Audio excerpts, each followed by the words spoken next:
Tidak, saya tidak menyesal karena saya tidak berbuat apa yang dituduhkan kepada saya. Nah, yang terjadi dengan kasus Jessica adalah penyelidikan dan penyidikan yang tidak sempurna. Bukan, saya bahkan kata-katanya saya ralat, bukan hanya tidak sempurna nih teman-teman ya. Asal-asalan teman-teman. Jangan sampai dia lolos, pernah lolos ya. Mumpung kita punya 37 bukti ilmiah untuk membuktikan apa dia ya, kesalahan dia ya, rekayasa manipulasi dia ya, bersama memproduksi, mengeluarkan, menyebarkan BAP rekayasa dan video CCTV rekayasa itu ya. Saya tidak mau gerasi. Saya tidak mau mengakui sesuatu yang tidak pernah saya lakukan. Kalau begitu kamu di sini. Mau 10 tahun lagi, 20 tahun lagi saya jalani terus. Karena saya tidak bukan pembunuh. Saya tidak pelakunya. Itu yang saya gak kuat. Halo teman-teman, ketemu lagi dan jumpa kembali di channel ini. Saya akan membahas tentang berita atau mengulas tentang berita-berita yang dulu sempat viral ya. Viral dan meledak luar biasa. Salah satunya yaitu tentang kasus ya, berita tentang kasus. Cuma ada saya, satu kain sama baju, udah itu aja. Dan lampunya yang terang benderang nggak bisa dimatiin, lalu banyak kecoa, banyak tikus, banyak kalajengking di ruangan itu. Dan tidak ada yang membicarakan sama sekali ya, kecuali satu, yaitu ahli yang pernah didatangkan untuk sebagai saksi, sebagai ahli digital forensik saat di persidangan, yaitu Bang Resmond Sianipar. Bagaimana ini Krisnamurti ini ya, memproduksi, mengeluarkan, menyebarkan BAP rekayasa dan video CCTV rekayasa itu ya. Semua surat, jangankan bukti ya dalam pengadilan, surat saja yang keluar dari apa reserse ya, kantor atau apa itu, reserse kriminal umum, pimpinan dia sebagai direktur, itu tanggung jawab dia kalau salah. Jangankan surat, jangankan bukti atau BAP, surat aja pun kalau salah dia yang harus bertanggung jawab, apalagi ini ya, yang akan digunakan di persidangan. Bayangkan ini, tanpa persetujuan dia, tanpa koordinasi dia, mustahil BAP ini dan video CCTV rekayasa ini bisa disebarkan kepada para jaksa ya, untuk dipakai di persidangan ya. Mustahil itu. Para psikolog ya, Antonia Rati Anjayani ya, di persidangan ketiga ini, Antonia Rati Anjayani, Roni Baskara dan Sarlito Wirawan ini, itu mengaku di kantornya Krisnamurti itu mereka menonton itu video yang sudah direkayasa. Bahkan dibilang Sarlito itu sudah setengah bulan. Bayangkan ya, video CCTV 1920 1980 apa yang setengah bulan? Ada orang gila yang mengatakan itu setengah bulan kalau melihat menonton aslinya ya. Itulah, bayangkan di dalam koordinasi penuh Krisnamurti itu ya, BAP rekayasa dan video CCTV rekayasa itu disebarkan, dipertontonkan kepada para ahli, dipakai ya, disebarkan ya kepada kriminolog, psikolog, kepada toksikolog ini ya, Imade Agus Gelgel, Nur Samran Subandi sebagai bahan kajian. Bahan kajiannya saja sudah rekayasa, hasilnya pasti tidak akurat, sangat jauh ya. Dan itu ya jauh lah dari akurat, harus diabaikan itu hasilnya ya. Itu yang sering membicarakan, dan juga sering dibicarakan oleh satu orang lagi, yaitu Alvin Lim. Itu di setiap kontennya saya sering lihat, itu juga masih sering membicarakan atau membahas tentang seseorang tersebut. Ada satu orang juga bilang sama saya, dia di sel tikus terus. Sel tikus itu cuma orang yang melanggar, Pak, melanggar aturan. Kalau dia ditahan melanggar aturan, misalnya ketika ditahan dia pakai narkoba, bolehlah dimasukin ke sel tikus. Tapi kalau untuk mengambil pengakuan dimasukin sel tikus itu nggak boleh. Nggak boleh ditekan untuk mendapatkan pengakuan dari seorang, itu nggak boleh. Itu tugas polisi, mencari dua alat bukti di luar pengakuan orang itu. Jadi polisi itu yang harusnya mencari pengakuan. Nah, karena dia nggak bisa, dia tekan si Jessica terus. Makanya dia bilang, udah kamu ngomong aja biar supaya dia lebih ringan. Kan Jessica ada sempat bicara seperti itu kan. Dan saya yakin yang Jessica ngomong benar. Kenapa? Kalau memang Jessica bersalah ya kan, dan si Krisnamurti punya alat bukti lain, Pak, nggak perlu ditaruh di sel tikus, biarin aja dong. Ini kenapa dia masih menekan seperti itu? Saya nggak bisa bicara waktu itu. Kenapa? Karena saya bukan lawyer Jessica. Saya punya yang namanya kode etik. Jadi kalau lawyer yang udah nanganin, saya nggak bisa bicara, Pak. Itu yang terjadi. Seseorang yang diduga ya terkena kriminalisasi, dan seseorang tersebut diduga kasusnya itu ada dugaan rekayasa menurut Bang Resmond Sianipar.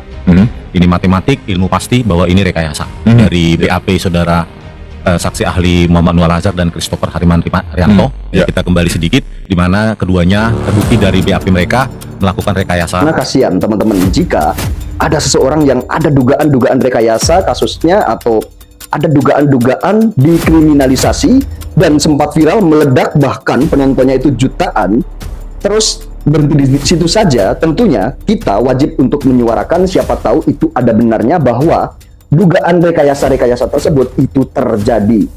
Jika dugaan rekayasa itu terjadi, apakah tidak kasihan ini ada seorang anak manusia?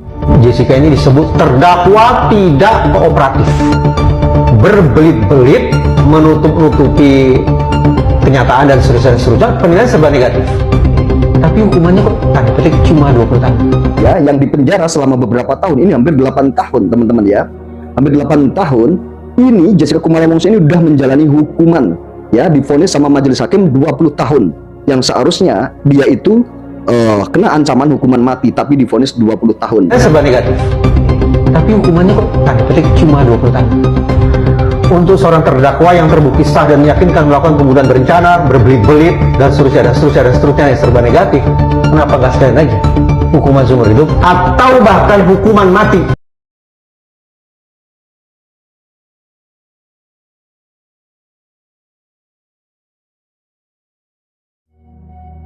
Ya, dari situ saja teman-teman pasti sudah tahu kenapa Jessica divonis 20 tahun. Ya, padahal ancamannya hukuman mati. Ya, kena pasal 340. Kan seperti itu ya teman-teman ya, pembunuhan berencana. Nah, kasus kopi sianida ini tiba-tiba menghilang teman-teman ya. Yang kemarin beritanya sudah viral ya, sudah meledak. Beberapa pakar, beberapa orang yang mengerti tentang hukum, beberapa orang yang mengerti tentang pidana di berita Jessica Kumala Wongso ini kemarin ikut menyuarakan, akan tetapi berhenti di situ saja. Kalau ini yang terjadi, bagaimana? Maka yang terjadi adalah bisa peradilan opini. Siapa yang bisa mengkoreksi kalau harusnya polisi melakukan otopsi atau dokter melakukan otopsi, dia tidak melakukan otopsi?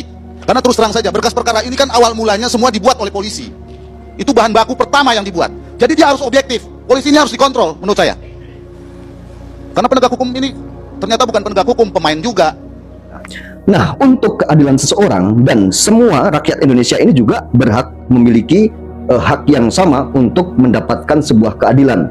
Sekarang ini teman-teman pasti tahu kasus Vina Cirebon ini mulai viral dan terbongkar semuanya ya teman-teman ya. Bahkan sekarang ini yang kemarin sudah dijadikan DPO dan tertangkap, akhirnya apa teman-teman ya? Akhirnya Begi Setiawan ternyata setelah mengajukan pra-peradilan ternyata bebas ya, walaupun itu mungkin saya tidak tahu untuk kelanjutannya bagaimana, paling penting sekarang ini bebas. Tentunya ini suatu kebahagiaan ya. Dan ini mungkin Jessica Kumala Wongso juga berharap seperti itu ya, karena kasusnya ini atau beritanya ini sangat viral sekali kemarin-kemarin ya teman-teman ya. Berita Jessica Kumala Wongso ini sangat viral, bahkan ini meledaknya lebih dari kasus Begi Setiawan ini ya.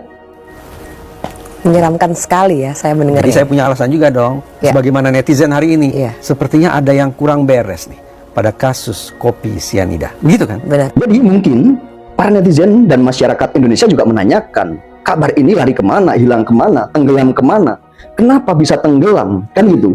Ya, kenapa bisa hilang kabarnya? Padahal dulu sudah digembar-gemborkan, dulu sudah dikatakan bahwa kasus Jessica Kumala Wongso atau kasus kopi sianida ini ada beberapa kejanggalan-kejanggalan. Ya, seperti yang dikatakan oleh Koh Alvin Lim juga sering mengatakan seperti itu. Dan yang sangat mengejutkan ini ya, dan ini juga terang-terangan tidak ditutup-tutupin, bahkan ini selalu mengatakan tidak ada kata dugaan lagi untuk Jessica Kumala Wongso ini kasusnya. Tetapi ini kita punya misi. Misi kita apa? Ini musuh kita bersama ini, Krisnamurti ini, gitu loh. Ya. Jangan sampai dia pernah lolos ya. Mumpung kita punya 37 bukti ilmiah untuk membuktikan apa dia ya, kesalahan dia, ya, rekayasa manipulasi dia, ya, bersama dengan dua orang lainnya ya. Ini ada sebuah rekayasa, ini menurut Bang Rismon Sianipar, tidak ada lagi kata dugaan, ya. Akan tetapi berita ini hilang dan tidak dapat tanggapan sama sekali, ya kan? Kan kasihan jika hal ini menimpa di sanak saudara kalian, menimpa di keluarga kalian, ya, di teman kalian, anak kalian, atau bapak kalian, atau mungkin yang ada di lingkup kalian, ya. Mungkin jika hal ini menimpa di kerabat Anda juga, tentunya akan merasakan hal yang sama. Tentunya akan merasakan hal yang sama. Coba kita posisikan saat ini kita menjadi beliau, menjadi Jessica Kumala Wongso. Jika ya teman-teman, memang tidak bersalah dan benar-benar Jessica ini memang tidak melakukan tindak pidana, tapi pada akhirnya dia divonis dan dihukum dan harus menjalani hukuman yang seharusnya dia itu tidak layak untuk menjalani hukuman, karena ini jika benar ada dugaan rekayasa kan tidak layak, berarti dia itu bukan pelakunya, kan seperti itu. Apakah dalam perkara ini saudara merasa menyesal? Terima kasih Yang Mulia. Saya tidak menyesal karena saya tidak berbuat apa yang dituduhkan kepada saya. Jadi sekiranya saudara misalnya mengakui perbuatan ini, ada hal-hal yang perlu kami sampaikan. Mungkin ada saling memaafkan di antara saudara dengan pihak korban sekalipun perkara ini tidak akan ditutup ya. Jadi kejanggalan-kejanggalan di sini sebenarnya ada banyak sekali dari dulu juga ya, menurut pakar, menurut ahli-ahli hukum dan orang yang mengerti hukum, yang mengerti tentang pidana itu juga mengatakan seperti itu. Akan tetapi saya orang awam tidak tahu tentang hal-hal seperti itu karena saya rakyat jelata dan saya tidak tahu hukumnya. Akan tetapi saya kalau melihat seseorang menderita dan penderitaan itu tidak seharusnya mereka alami dan tidak harus mereka rasakan karena tidak melakukannya. Contohnya di penjara akan tetapi tidak melakukan. Ya misalkan, ya walaupun memang benar ini sudah inkrah, sudah vonis, putusan hakim sudah mengikat, ya. Akan tetapi jika ada seseorang yang harus diperjuangkan untuk keadilannya, untuk menegakkan sebuah kebenaran gitu ya, kita harus menyuarakan. Kasihan jika ini benar takutnya gitu ya, jika ini benar seseorang itu tidak bersalah dan harus menjalani hukuman, kan kasihan. Beberapa pakar, beberapa orang yang ngerti hukum mengatakan lebih baik membebaskan 100 orang bersalah daripada menghukum 1 orang yang bersalah. Akan tetapi tidak mungkin orang yang bersalah itu tidak harus dilepaskan, ya kan? Apalagi 100 orang harus dilepaskan, tidak mungkin. Harus membebaskan 100 orang yang bersalah, ya. Jangankan kok harus membebaskan 100 orang yang bersalah, 1 orang yang tidak bersalah pun itu pun harus dihukum. Jadi itu hanya pepatah ya, itu hanya pepatah. Akan tapi memang harusnya benar seperti itu. Jika memang hukum ini benar-benar ditegakkan dan demi rasa kemanusiaan atau hak asasi manusia, jika orang yang tidak bersalah ya tidak seharusnya dihukum. Jika orang yang bersalah ya harus dihukum seberat-beratnya sesuai perbuatannya, sesuai apa yang mereka lakukan, kan gitu. Oke teman-teman, mari kita tetap bersuara untuk kebenaran. Jangan takut kita menyuarakan kebenaran. Kita menyuarakan tentang keadilan karena apa? Keadilan ini sangat sulit sekali kita cari teman-teman ya. Sangat sulit sekali kita cari. Coba bayangkan jika lo teman-teman tersandung masalah hukum ya, kalian mau bagaimana perasaannya dan kalian akan mengadu ke siapa ya? Teman-teman pasti tahu. Bayangkan ya teman-teman ya. Jadi mudah-mudahan kita duduk di negeri ini ya, masyarakat Indonesia semuanya mendapatkan keadilan apapun itu. Tidak perlu harus viral sebenarnya ya teman-teman ya. Masalah keadilan ini tidak harus viral dulu. Harusnya keadilan itu harus didapatkan oleh siapapun ya, kedudukannya apa ya, pekerjaannya apa, dan rakyat kecil atau orang besar atau orang punya kedudukan itu sebenarnya harusnya sama saja untuk keadilan ini ya teman-teman ya. Oke teman-teman, mudah-mudahan ya apa yang kita perjuangkan, apa yang kita bicarakan, mudah-mudahan untuk Jessica Kumala Wongso juga ya, ini nanti menemukan sebuah titik terang ya. Mudah-mudahan yang selalu dikatakan oleh Bapak Oto Hasibuan akan mengajukan PK, mudah-mudahan itu benar-benar terjadi karena mungkin Jessica Kumala Wongso juga sudah menunggu-nunggu. Oke teman-teman, sampai ketemu di video saya selanjutnya.